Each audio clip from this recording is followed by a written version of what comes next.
So, it's come to this. What did I think? It was quite good!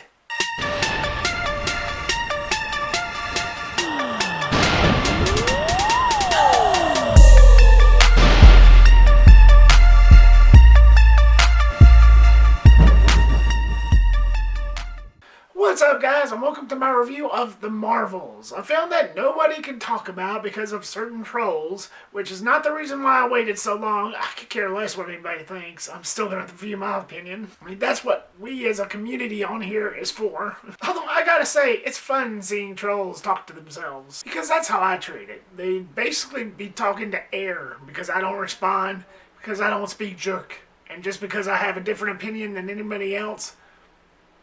Yeah, why should I? They'll say this and that, and you're biased, and you're just a sexist pig, and this and that, and I just, yeah, they'll say this and that, but whatever. Shut up! Anyway, thanks so much, guys, for clicking here. I really do appreciate it. So The Marvels, which is basically a direct sequel to 2019's Captain Marvel, follows Carol Danvers, Manica Rambeau, and Kamala Khan as they suddenly start swapping places with each other while defeating a Kree warrior hell-bent on revenge. This always has to be said, while I do feel like the MCU has lost its touch, especially with Phase 4, we are in Phase 5 right now, but there is no question about it that Marvel has lost its touch. Its glory days is in the rearview mirror, pretty much, and it stopped with Avengers Endgame, with the exception of a couple, with Spider-Man No Way Home and Guardians of the Galaxy 3, and maybe Shang-Chi, but that's it. While I do feel that way, surprisingly enough, unlike a lot of people I'm noticing on here, I actually found The Marvels to be quite entertaining. I'm probably going to be on an island with this, but nonetheless, I liked it. I thought it was pretty fun. And that wasn't something I was not expecting, especially after all the things I've heard about this. And especially hearing how bad it's failing. It's like DCEU failing at the box office right now. But again, to my surprise, I liked it. Was this a perfect movie? No. Did it come close to its glory days? Not really. But I had fun with it. I really did. So starting off with the positives for The Marvel, I've got to say the main characters, the three women in this, Brie Larson, Teyonah Parris, and Iman Vellani, I apologize if I'm butchering that name. Despite controversy around Brie Larson, yes, I'm privy to that, despite all that, I think they brought the noise in The Marvel. I thought all three of them was great. I thought they played well off of each other. They had great chemistry, especially Iman Vellani, who played Miss Marvel. I thought she stole every scene. She was very unique. She had that certain personality about her that you just want to be around. She was the perfect combination of spunk and spontaneity. I found myself smiling ear to ear every time she showed up. And that was actually something I was expecting, because judging by the trailers, it seemed like she was going to be a character that I was going to warm up to. She just had that personality about her that you just, really grew to love, like, instantly. And that I did find to be quite charming. I did find it to be quite entertaining within itself. Talk about the action, it did not disappoint. Unlike so many of the other Marvel films here recently that has missed the spot, this one actually hit the spot. It actually seems higher. With the exception of Guardians 3, it actually seemed higher. It seemed like they were kind of trying. It didn't hit that mark of that Guardians of the Galaxy 3 left with me, but it came damn near close. Was it something that blew my mind like Guardians of the Galaxy 3 did? No. Especially when compared to that film. But it still earns its recognition. I've said this, it's probably been a while since I said this, but I'll say it again. I'm an action junkie, and when the action is done at an appropriate amount of time and done right, then you've got this guy as a fan. You've got me as a fan. Now, I've got to mention some of the slapstick humor. This, not physically slapstick, not like Three Stooges, that's not what I'm talking about, but the whole body switching thing was actually quite hilarious. It's just the way that those scenes played out, especially in the first act. I have not laughed so hard in a movie in a long time. I can't even remember how long it's been that I laughed that hard in a movie. And this was a Marvel movie. It wasn't trying to be a comedy, full-blown comedy. This felt like a full-blown comedy. And I know a majority of people has put this in their negative, and yeah, I can see why. Most others are like more comic book readers. I'm not a comic book guy.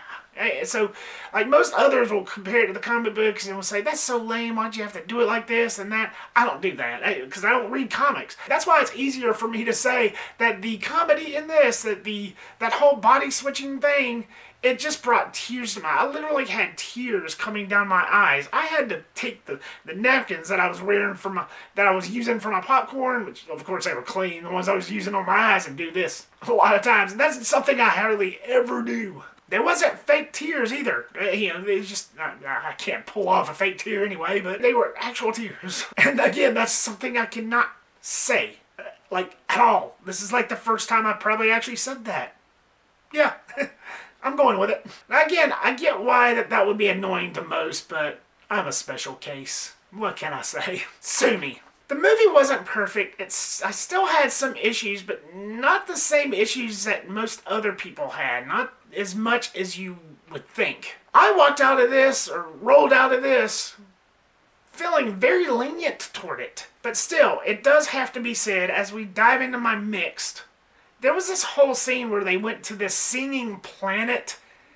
I've never been a musical fan. I've never been a fan of musicals. I've never cared for them. I think by the time I grew out of them was the last time I watched The Wizard of Oz, and that's probably been since I was a kid. Ever since then, they just annoy me. However, when this certain scene plays out in this movie, it does let up. They throw this whole concept to where these people can only understand you if you're talking in a song. Like it's their own language, which I do admit that was kind of intriguing. That was kind of interesting. It's like, you've heard of Latin, you've heard of Spanish, you've heard of Chinese, but never in singing. That was actually pretty interesting, but I just never cared for that aspect. But as the scene goes on, they do introduce a character which Captain Marvel describes as bilingual, so that helped. And as the scene went on, it was fine, so no harm, no foul there. Now, as we dive into my negatives, I felt like there was a lost opportunity here.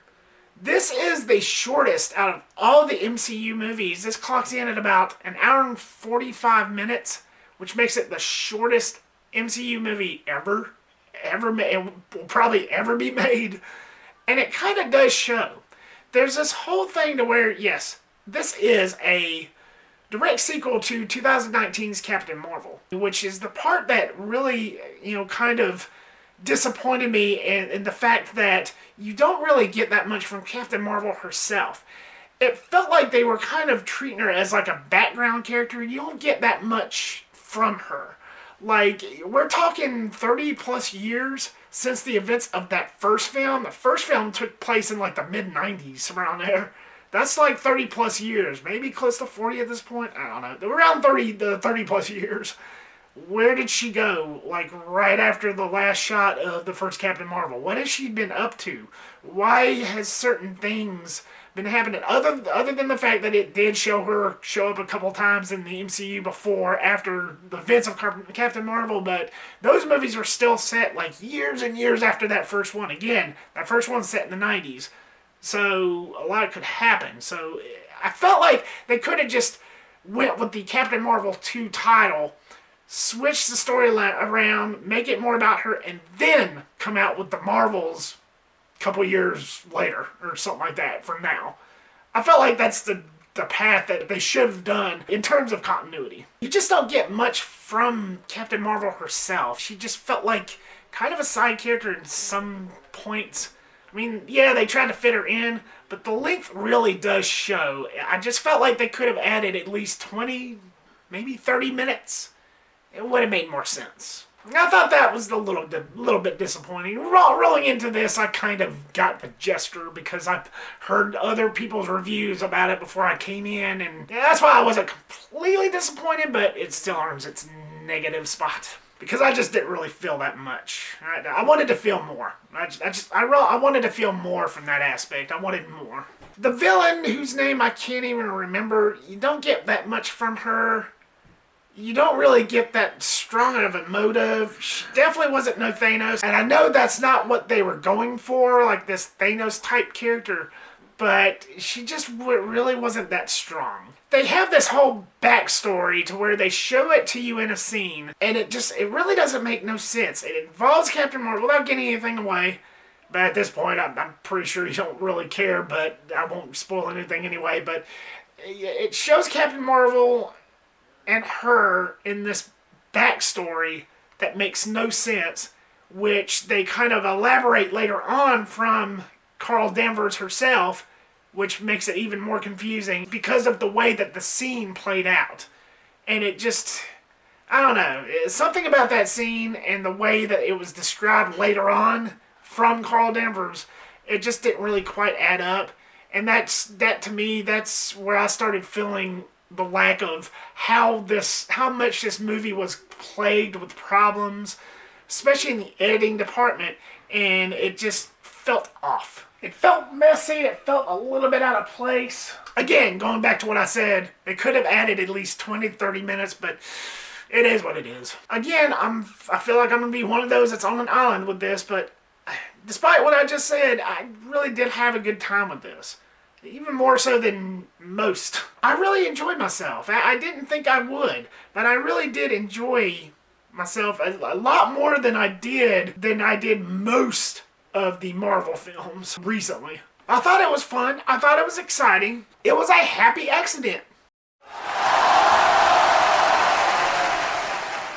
So the Marvels, what was your thoughts on it? Are you a fan of this? Were you one of those that actually, like me, had fun with it and had a good time? Were you somebody like me who actually liked it? Or were you somebody like most just didn't care? Are you somebody that pretty much gave up altogether by this point? Are you somebody that's pretty much thrown in your cape, laid down your shield? However you want to put it. Leave me a comment down below and give me your thoughts. Thank you so much, guys, for watching this. I really do appreciate it. As always, like, subscribe, comment, and share. Make sure to click that bell icon so you don't miss a thing. And I will see you on the next one. Peace.